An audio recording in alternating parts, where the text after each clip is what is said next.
We first met Dan and Vicky at an outing at LDL last spring. We were instantly drawn to them due to their energy and enthusiasm for boogers. Dan is a retired crop duster pilot, and Vicky does work with local animal shelters to place abandoned animals. We were so thankful for them allowing us to come visit with them in their home. The stories they share are intriguing and keep you entertained. The following videos are a few stories shared by Dan and Vicky. Hope y'all enjoy them as much as we did.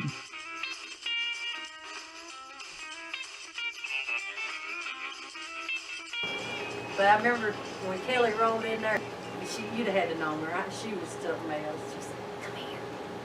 She said, "I want my period." I said, "And?" She said, "Look what all I got here." I said, "Oh my God." I said, "You're kidding." She said, "Yeah, I've been saving them." I said, where can we go put them?" I said, "Well, we had that wood knot right up there last night." I said, "Come on, let's go up there." And so here we go up there and it find us a place. And I said, "Kelly, only you would think of that." I mean, she had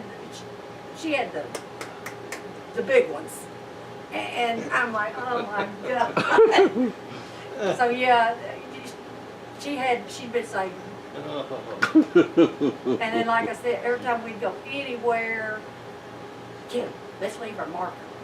So here we'd drop our britches, and here we'd pee in the woods. And then we did that out at the far Indian mounds, and we were laughing and said, "I bet if they come up, they're going to come up through this way tonight." Gee, they did. They came right up behind us, and that's when we're jumping in the truck. Well, we'd been standing, me and her been standing there by the truck, and I'd been hearing something. You know, probably about as far as from here's the door, only at that age. I'd hear little crying. And you know, I'm new. I'm like, okay, probably new. And then about that time, when it all hell broke loose, and Tim's coming around the front of the truck, and I heard step, and I'm thinking, and I mean, I'm running, getting in the truck the whole time. And then we got that scent coming through the back. And then he cranked it up, and then, "Where's Ken? Where's Ken?" Ken, about that time, he flew in the truck, and he said he felt the swipe off of it. And then when Tim hit it and put it, I mean, whatever was behind us was picking gravel out of their teeth. And then we got up there, Bo had even run off. And we got Bo, and then they had a tree down or whatever that wasn't down when we come in. But yeah, that night was something. But yeah, when I heard that, I dawned on me later when I looked at Kelly, because Kelly, I'm looking at Kelly, she's sitting in the middle just like that. And I said, Kelly, and she's still. Yeah, they messed with her. Yeah, it messed with her. The smells messed with her. She kind of and we finally, you know, and yeah, it messed with her. I think she got a bad headache, and but yeah, I remember that smell wasn't. It's nasty. Sudden shock. And we'd had the back windows open, and it. But yeah, I'll never forget that night. That night was something. I looked at her. I guess I ought to write it was there the whole time watching me. But I can't prove them. I mean, it's just nothing. You can't use it. But somewhere up in here, there was years ago. All this stuff happened years and years ago. This old man, it's a big old. He wasn't old. I mean, he's a big guy, and he was walking home up somewhere up in here, in this block here, and this thing jumped out of the ditch and grabbed a hold of him, and he wrestled it for a good while. A good wrestling match, WWE style. And but cattle being messed with in there. They found another one. There was one where they actually helped this guy. Yeah. Well, that's up at the south end. What was it? He stepped in that ice on a creek, and it fell through, and it sprained his ankle real bad or broke it. He couldn't walk, and one picked him up. And he passed out or something, and then he was like. Picked him up, carried him wherever. But then there was the other one, and was it a friend of Randy's or a relative? Right there at Martha's house, just a mile down the road. And they found him, and they said every bone in his body was broken. Yeah, that was there at that concho thing. Well, let's see. I can't see it very good on it. There's the school. From the school, one boy was found in the river down here. And it was Lucille's cousin. And he was all tore to heck. They found him in the creek. And then that old man, they would let him off, and he would walk across. There's a whole bunch of houses along these roads up here. And he would walk across there, and he disappeared, so they went to hunting for him. And they searched this whole area, all this area in here, and never found nothing. And then all of a sudden, where they had searched, he showed up. And it was Martha's mother's kinfolk, and she had to go down and identify the body. Every bone in his body was broken. Then there was a story about the man. I don't remember if he was a lawyer. And I ain't talking about the one below Martha, but whoever he was, and his wife died. And he was sane, he was a normal person, but he took the going up to the woods or something. Oh, He you're had the talking hairy about that girlfriend. banker. The banker? I knew it was Yeah, somebody. he owned 51% of the bank. And his wife was out hanging clothes. And lightning hit and killed her. And it addled him. You know, his wife dead. Dead by lightning. The only little old, it was just a little old cloud. It wasn't even like a thunderstorm. And anyway, he disappeared. And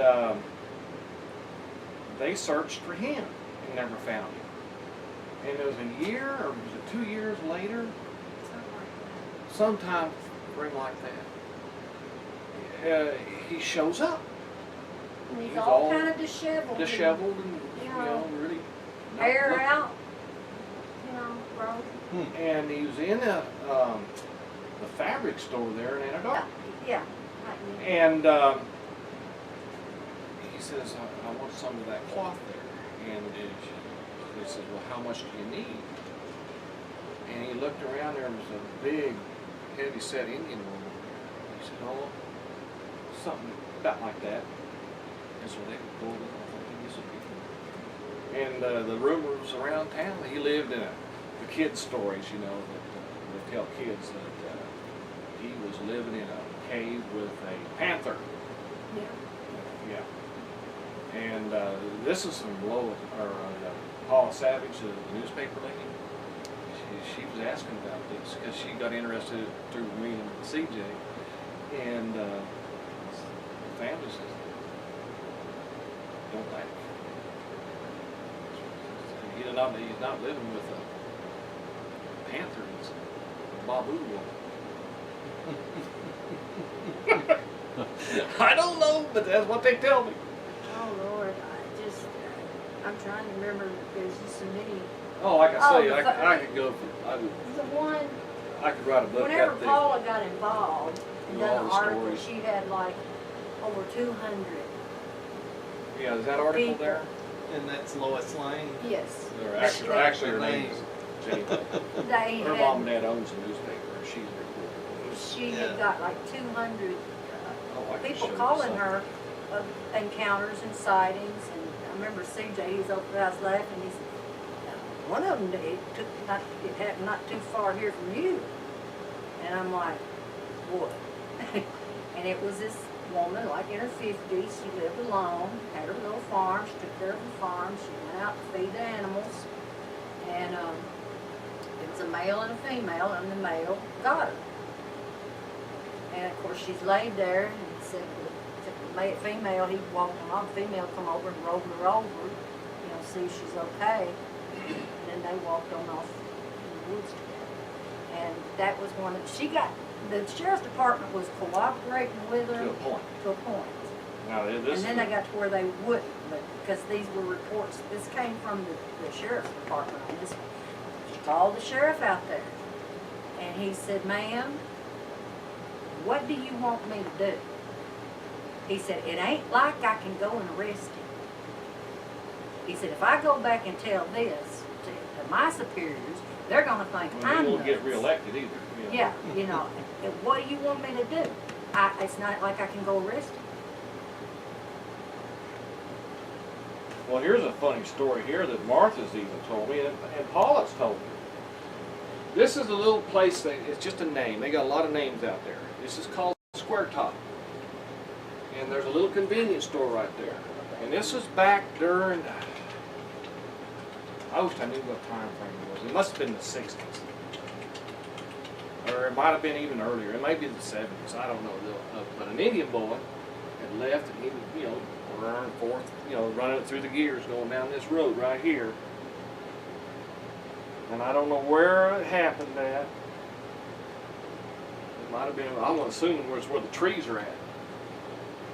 But evidently he hit what the sheriff department calls a horse. And anyway, the boy's laying there, you know, his front end's all crushed in, and the car tore up. They send an ambulance out there and they pick up what's on the ground first and take it to town, then call another ambulance. And they said what Paula said, they took the thing over to the crematorium, the mortuary, and got rid of it. So I don't know. One of my favorites, it was out there around in the Windmill Corner area. This old woman, she had chickens. Oh, that's what Martha told me. Yeah, had chickens. Well, she hears a commotion out there and she goes to check on the chickens. And there was this booger and he had chickens under each arm, you know, he had several chickens. And she was mad. She went over there to him and she's snatching her chickens and she said, I told you 2 chickens. 2 chickens. She's getting her chickens back. I told you could have 2 chickens. No more than 2 chickens. Or was it 1 chicken or 2 chickens? 2 chickens. And they could count what they do. Like we left some little rose rocks out in that barn at Martha's, and I think we'd leave, we'd check them, and sometimes they'll take one. The way they look at it, as long as there's still several, you don't miss it. Yeah, if you got more than 10 or 10, they'll take 1. Like that rabbit cage I was telling you about. They can only count so high. Yeah. Well, they know their that brains if won't you wire. want with that many in, there's a bunch there. They don't necessarily say that 1, 2, 3, 4 up to 10, but they see there's several. They won't miss 1. They won't miss 2. But she flat told 2 chickens. Daniel told us the same story at his dad's house. Yeah. That they would things would come missing, but you tell them we know what it is, 9 or 10 or 7 or 8. There's one missing. They don't think you can count, they can't. They don't have a concept of numbers. They just know there's several there, and you won't miss it. Yeah. If I take this one or I take that one. We've always, me and Jim have talked about that for one time, that we ought to take, they tend to skirt you or they follow you through the woods down in Louisiana. And if you go in there with, say, 6 or 7 guys, one guy, he just ghillie suits up and then he sits back and hides. And then you go in and then go back out. And you go, oh yeah, there's a good chance of seeing one. Yeah, that's what I said. People like to go in the woods and they hear something following them. You just rig up a GoPro camera and have it on the back. Because if they had Go cameras back in the day, oh my gosh.